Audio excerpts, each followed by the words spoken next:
how to allow camera access on iPhone. So if you're having some issues with your iPhone and the camera access to certain apps, it's really easy to fix. So what you want to do is go to your settings, and the first thing you can do is go ahead and scroll down until you see where it says privacy and security.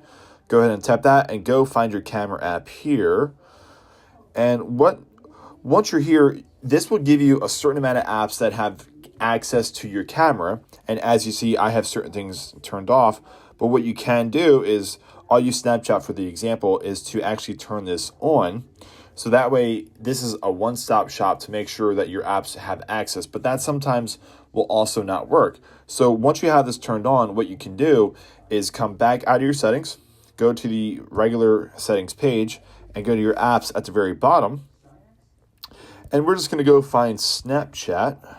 And we can go in here. And this is the Snapchat settings. And go into photos here. Make sure it says full access if you want full access from your photos.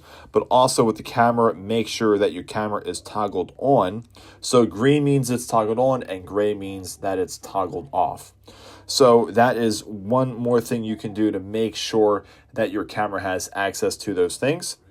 Another thing you can do that will permanently fix it, that will fix it without question, is offloading the app. So what we can do is come out of here, go into your regular page of settings here, go to your iPhone storage, which should be under General, and we can go ahead and find that Snapchat app and go ahead and offload the app. What this is going to do is it's going to offload the app. It's going to give you the newest version once you reinstall the app. It will give you the newest version of Snapchat, but it will also get rid of cache and old files.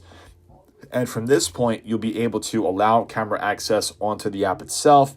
It may ask you for permission, but it's a real simple way. And this is the more concrete way to make sure that your app has access to your camera on your iPhone.